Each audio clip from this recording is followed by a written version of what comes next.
Hello बच्चों, सभी को जय मां सरस्वती। बच्चों, आज हम लोग बात करेंगे कि 12th के बाद क्या करना सही रहेगा, बीएससी या फिर बी फार्म। एक बात ध्यान से समझ लेना, 12th के बाद जो कुछ भी करना बहुत ही सोच समझ के करना, क्योंकि एक सही निर्णय आपके आपके पूरे जिंदगी को, आपके पूरे परिवार को एक सही सम्मान और सही जगह तक ले जा सकता है। वहीं पर अगर आप एक छोटी सी मिस्टेक की वजह से, छोटी सी गलती की वजह से एक गलत निर्णय ले लिया और कर डाला कुछ और, उसके बाद आपके पास ज्यादा ऑप्शंस नहीं बन, तो पूरी लाइफ बर्बाद हो जाएगी। इसलिए थोड़ा सोच समझ के सही निर्णय लीजिएगा। आपने अभी तक कुछ सोचा है 12th के बाद क्या करना है? अगर सोचा है तो जरूर नीचे कमेंट बॉक्स में कमेंट करके बताएं। और आज हम आप लोगों को बताएंगे कि 12th के बाद क्या करना सही रहेगा, बीएससी या फिर बी फार्म। इसमें आपको ज्यादा ऑप्शंस मिलेंगे, कैरियर ऑप्शंस। इसमें आपको ज्यादा और जल्दी जॉब मिल जाएगा। इसमें आपको जल्दी गवर्नमेंट जॉब मिल जाएगी, ताकि आप सभी लोग अपना सपना और अपने माँ बाप का सपना, जिन्होंने आपको इस लायक बनाया है, जिन्होंने आपकी ऊपर पूरा अपना जीवन न्यौछावर कर दिया है, उसके सपने को आप पूरा कर सकें। तो इस वीडियो को ध्यान से देख लेना, समझ लेना क्या करना आपके लिए जरूरी है और क्या आपके लिए सही होगा। बात सबसे पहले करते हैं कि बी फार्मा और बीएससी होता क्या है। बीएससी आप लोग जानते हैं बैचलर ऑफ साइंस होता है, और B pharma bachelor of pharmacy. यानी कि बीएससी और बी फार्मा दोनों आपका एक बैचलर डिग्री है, दोनों आपको ग्रेजुएशन प्रोवाइड करते हैं। अच्छा, ये जो बीएससी होता है ये आपके साइंस से रिलेटेड होता है। इसमें आप साइंस में यानी फिजिक्स में, केमिस्ट्री में, बायोलॉजी में, मैथ से आप बीएससी करते हो। बी फार्मा जो होता है ये फार्मेसी यानी दवाइयों से रिलेटेड होता है। इसमें फार्मेसी से आप बीएससी करते हो, बैचलर डिग्री करते हो। अच्छा सर, कौन कर सकता है? सर मैं मैथ से हूं, क्या मैं बी फार्मा कर सकता हूं? सर क्या मैं बायोलॉजी से हूं, बी फार्मा कर सकता हूं? मैं आपको बता दूं, देखो, आप चाहे बीएससी हो चाहे बी फार्मा, चाहे आप 12th मैथ से हो चाहे बायो से, आप दोनों कर सकते हो। कुछ बच्चे ऐसे होते हैं जो मैथ से पढ़े होते हैं, उनके दिमाग में कंफ्यूजन होता है, सर मैं मैथ से हूं, मैं बी फार्मा कर सकता हूं, ऐसा कंफ्यूजन होता है। तो भैया बिल्कुल कर सकते हो, आपको कोई नहीं रोकेगा। आप आसानी से कर सकते हो बी फार्मा, मैथ से हो चाहे बायोलॉजी से। जो सीयूईटी एग्जाम होती है बी फार्मा में एडमिशन के लिए, उसमें ऑप्शंस ये होता है कि अगर आप बायोलॉजी से रहोगे क्लास 12th में तो बायोलॉजी ऑप्शन लोगे पेपर देने के लिए, अगर आप मैथ से रहोगे क्लास 12th में मैथ ऑप्शन लोगे। बाकी आसान होता है, कर सकते हो। इसके बाद बात आती है सर ये कितने साल का होता है?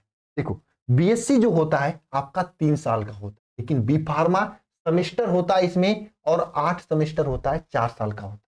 अच्छा सर, ये बताओ मुझे बी फार्मा करने के बाद और उसके आगे मुझे क्या करना, मतलब क्या क्या ऑप्शन होता है करने के लिए? तो देखो, बीएससी करने के बाद अगर पीजी करना चाहते हो, यानी पोस्ट ग्रेजुएशन करना चाहते हो, तो एमएससी कर सकते हो, पीएचडी कर सकते हो, एमबीए कर सकते हो। नीट जेआरएफ जो होता है, नेट नेट जेआरएफ जो होता है, आप नेट जेआरएफ दे सकते हो। ये बीएससी करने के बाद रहेगा। हालांकि इन सभी को करने के बाद ऐसा सोचोगे कि तुरंत नौकरी लग जाएगी, तो नौकरी नहीं लगेगी, ये सच्चाई। इसमें से कोई ऐसा कोर्स नहीं कि आप निकालो मैंने एमएससी कर लिया तो आपको जॉब मिल जाए, तो नहीं मिलेगी। या बीएससी करने के बाद आपको जॉब मिल जाए, नहीं मिलेगी, कोई जॉब नहीं मिलेगी। बीएससी एक बैचलर डिग्री, बैचलर डिग्री को देखकर कभी कोई जॉब नहीं देगा। लेकिन ये बी फार्मा जो है, फार्मेसी वाला जो कोर्स है, इसको अगर आप करते हो 4 साल लगा के, हालांकि ये 3 ही साल का, ये 4 साल का है, तो आप इसके आगे ये दोनों ना भी करो, कोई एम फार्मा मत करो या पीएचडी भी मत करो, पीएचडी तो दोनों से कर सकते हो, मत करो कुछ, तब पर भी आपके पास ये रहेगा कि आपके पास एक बहुत ही सेक्टर खुल के आ जाएंगे आपको, प्राइवेट और गवर्नमेंट के भी रखने के लिए। बी फार्मा, क्योंकि आप जानते हो दवाइयों का क्रेज कभी घटने वाला नहीं है। कोविड के पास तो आप देख ही रहे हो, हर चीज में अगर सर्दी जुकाम दवा दवा दवा, तो दवाइयों का काम घटने वाला नहीं है। और बी फार्मा के बाद आप दवाइयों से रिलेटेड ही बनते हो। और फार्मा इंडस्ट्री जो है, जो दवाइयों को बनाती है, जो दवाइयां जो कंपनियां बनाती है, बी फार्मा के बाद सबको रख लेती हैं और बहुत अच्छे सैलरी पे रखते हैं। आप समझ लो बी फार्मा कर लिए तो 25 से 30 हजार रुपये महीने बिना कुछ किए आप प्राइवेट किसी भी कंपनी में जाके कमा सकते हो। लेकिन बीएससी करने के बाद आपके पास कोई ऑप्शन नहीं कि 25-30 हजार कमा सकते हो। 15 हजार 10 हजार भी कोई नहीं देने वाला बीएससी के बाद, क्योंकि बीएससी एक बैचलर डिग्री है। और बीएससी तो केवल साइंस के बारे में आप पढ़े हो ना, क्या जानते हो आप। लेकिन यहाँ पे आप दवाइयों के बारे में पढ़ चुके हो, आप दवाइयों वाली कंपनी में जाके काम कर सकते हो बी फार्मा के। इसके बाद नेक्स्ट चीज आती है, सर मुझे सरकारी जॉब करना है, तो सरकारी जॉब में ऑप्शंस बताओ। देखो ये मैं आपको पहले बीएससी वाला ऑप्शंस बता रहे हैं। बीएससी करने के बाद आप रिसर्च साइंटिस्ट बन सकते हो, लैब टेक्नीशियन बन सकते हो, असिस्टेंट नर्स बन सकते हो, आईएफएस ऑफिसर बन सकते हो, और एनडीए एयरफोर्स नेवी ये जो भी आप जा सकते हो, एलआईसी एओ का मतलब एग्जाम दे सकते हो, बैंक का, एसएससी का, यूपीएससी का, ये सब एग्जाम दे सकते हो बीएससी के बाद।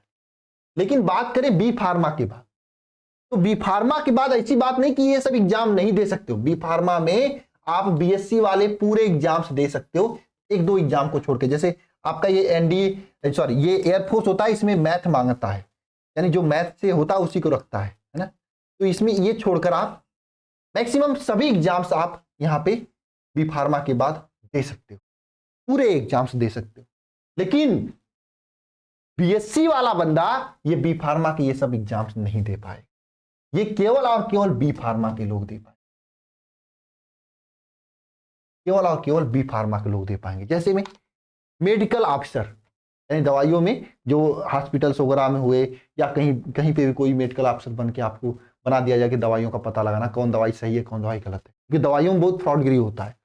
Assistant surgeon, medical specialist, drug inspector, ये तो जॉब सीजीएल के थ्रू मिलता है, बहुत खतरनाक जॉब है ड्रग इंस्पेक्टर आप, ठीक है ना। रीजनल मैनेजर या केमिकल रिसर्च में आप जा सकते हो। यहाँ पे साइंस का रिसर्च करोगे, साइंटिस्ट हो। यहाँ पे क्लिनिकल जो आपका क्लिनिक से रिलेटेड जो रिसर्च होता है, क्लिनिकल रिसर्च करोगे।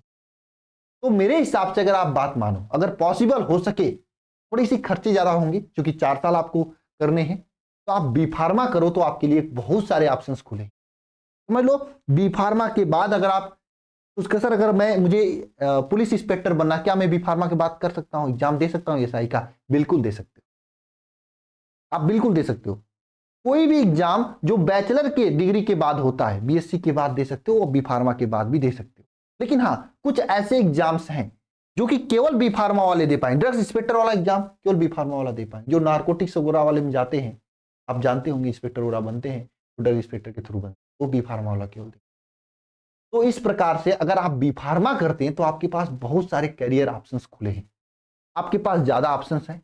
अगर आपका मान लो गवर्नमेंट जॉब में नहीं भी हुआ तो प्राइवेट में जाके आप अच्छा सैलरी कमा सकते हो, क्योंकि आपके पास दवाइयों के बारे में पक्का नॉलेज है। अगर मान लो प्राइवेट में नहीं जाना तो आप कोई मेडिकल शॉप भी खोल सकते हो, आपके पास लाइसेंस मिल जाता है बी फार्मा के, है ना। थोड़ा सा प्रोसेस होता है। तो मतलब कुल मिला जुला के अगर आप बी फार्मा करते हो तो आपके पास थोड़ा बहुत ज्यादा ऑप्शंस रहेंगे। तो मेरे हिसाब से आपको बी फार्मा ही करनी चाहिए 12th के बाद। हालांकि बीएससी भी कर सकते हो, है ना। और बी फार्मा के लिए कौन कौन कॉलेज बेस्ट होते हैं, government college, central government college, state जो रिलेटेड कॉलेज है, कोई डीम्ड कॉलेज है, ये पूरी वीडियो मैंने ऑलरेडी बना रखी है, आप उसे जाके देख सकते हैं, ठीक है। क्योंकि बीएससी से बेटर कोर्स आपका बी फार्मा है, ठीक है। और मैं बता दूं आप लोगों की सीयूटी के थ्रू आपका बी फार्मा में एडमिशन होता है, और इस बी फार्मा के लिए सीयूटी का एग्जाम जो होता है उसकी तैयारी हम लोग इस लक्ष्य बैच में करा रहे हैं 2024 के लिए।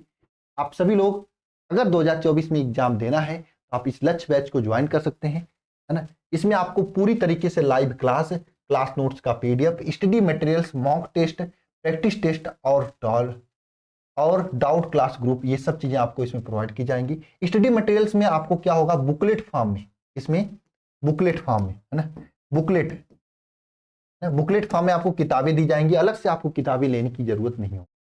यह आपके लिए बहुत ही बढ़िया बैच होने वाला। अगर आपको सीयूटी एग्जाम 2024 में देना है तो इसमें आपका जो लक्ष्य है कॉलेज में जाना, एक ड्रीम यूनिवर्सिटी में जाना, उसे आप इसे प्राप्त कर सकते हो। आप अधिक जानकारी के लिए ये जो हमारा ऑफिशियल नंबर है 930 577 1375, 930 577 1375 इस नंबर पे कॉल करके आप जानकारी ले सकते हो और अपनी तैयारी बेहतरीन कर सकते हो। और इसके अलावा अगर आपको और किसी एग्जाम्स के बारे में जानकारी चाहिए तो नीचे कमेंट बॉक्स में कमेंट कर सकते हो, उसमें मैं आपको पूरी जानकारी उसमें दे देंगे। ठीक है, तब तक के लिए सभी को जय मां सरस्वती। मिलते हैं नेक्स्ट वीडियो में।